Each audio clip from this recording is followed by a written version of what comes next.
피고인 박성재에게 징역 20년을 선고해 주시기 바랍니다. 법을 지켜야 할 사람이 법을 무너뜨렸습니다. 법무부 장관이 내란의 도구가 됐습니다. 검찰은 오늘 법정에서 이렇게 말했습니다. 징역 20년을 선고해 주시기 바랍니다. 도대체 박성재 전 법무부 장관이 무슨 짓을 한 걸까요? 2024년 12월 3일 밤 윤석열이 비상계엄을 선포하던 그 순간 법무부 장관 박성재는 무엇을 했을까요? 검찰의 구형 의견은 명확합니다. 헌법과 법률의 요건을 갖추지 못한 불법 비상계엄임을 알면서도 합법의 외양을 갖추도록 법적 아이디어를 제공했다는 겁니다.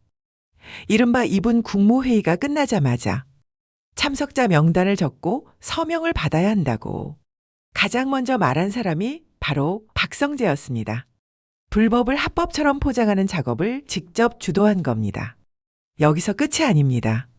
박성재는 신속하게 과천 법무부 청사로 이동하는 차 안에서 출국 금지팀을 비상대기 시키도록 지시했습니다. 청사에 도착해서는 심야 간부 회의를 소집하고 전국 교정시설의 수용 여력을 파악하도록 했습니다. 합동수사본부에 검사 파견을 검토하라고도 했습니다. 이게 무슨 뜻입니까? 비상계엄에 저항할 정치인, 시민, 학생들을 체포하고 가두기 위한 사전 준비였다는 겁니다.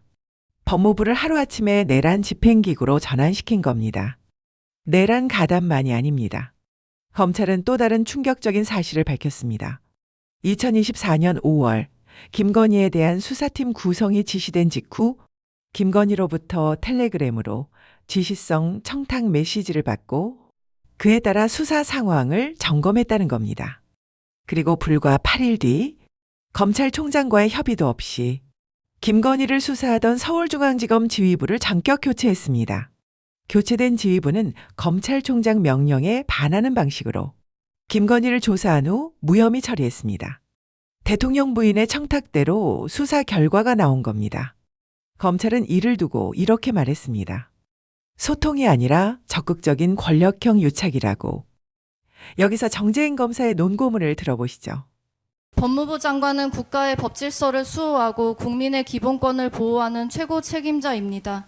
이와 같은 권한은 오직 헌법과 법률의 테두리 안에서만 행사되어야 하며 그래야만 정당성을 가질 수 있습니다. 그러나 피고인은 윤석열이 비상계엄의 허울을 쓰고 내란을 일으킨 2024년 12월 3일 밤 자신에게 부여된 막중한 권한을 헌법 수호에 사용하지 않았습니다.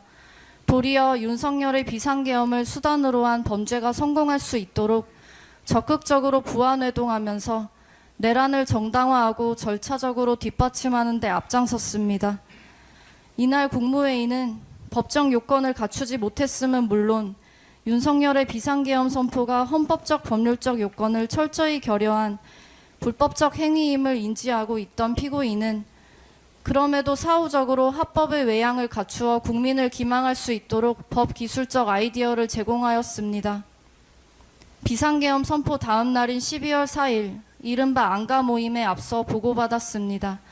내란의 사후 정당화를 위해 비상계엄의 불법성을 세탁하는 데 주도적으로 나선 것입니다. 성공한 내란을 위하여 반대 저항 세력을 탄압할 인적 물적 기반을 준비하였습니다.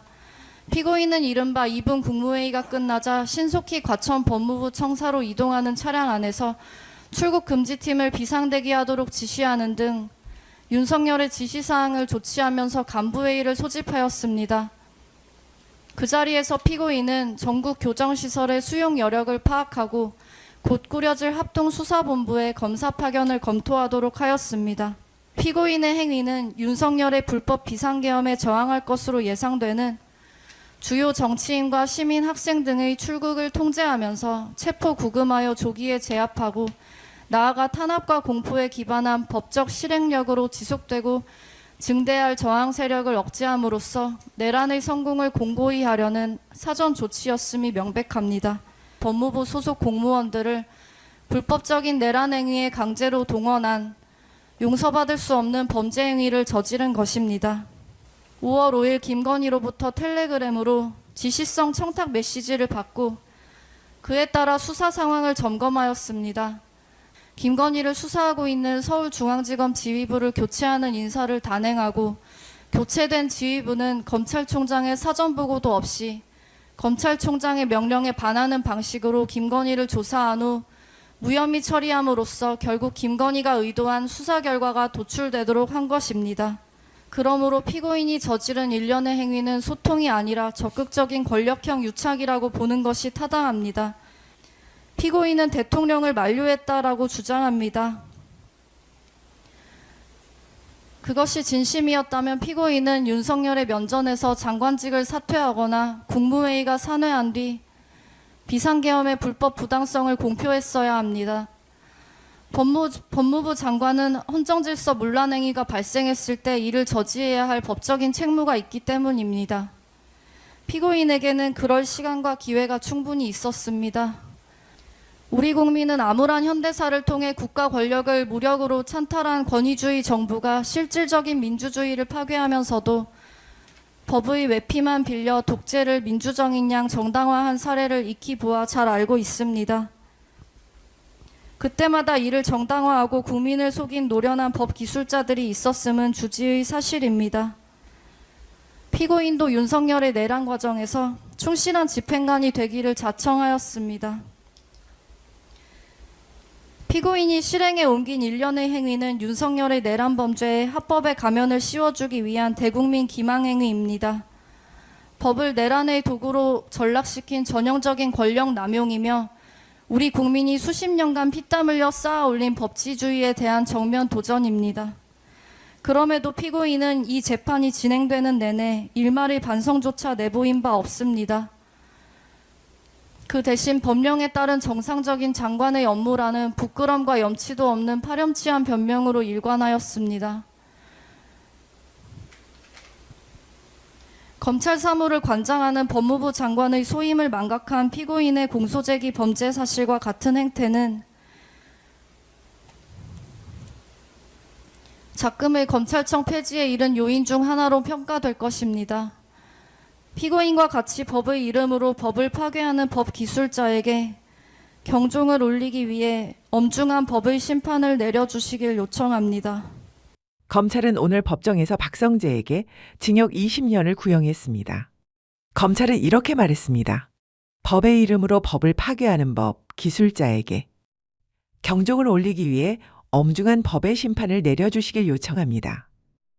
법무부의 영문 표기는 Ministry of Justice 정의부입니다. 정의를 수호해야 할 그 자리에 있던 사람이 내란에 충실한 집행관이 됐습니다. 우리 국민이 수십 년간 피땀 흘려 쌓아온 법치주의에 대한 정면 도전이었다는 게 검찰의 판단입니다. 오늘은 여기까지입니다. 이 채널을 구독하지 않으셨다면 지금 바로 구독 버튼을 눌러주세요. 언론이 말하지 않는 진짜 이야기를 이 채널에서 계속 전해드리겠습니다.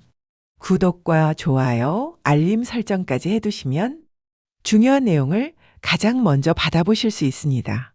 다음 영상에서 뵙겠습니다.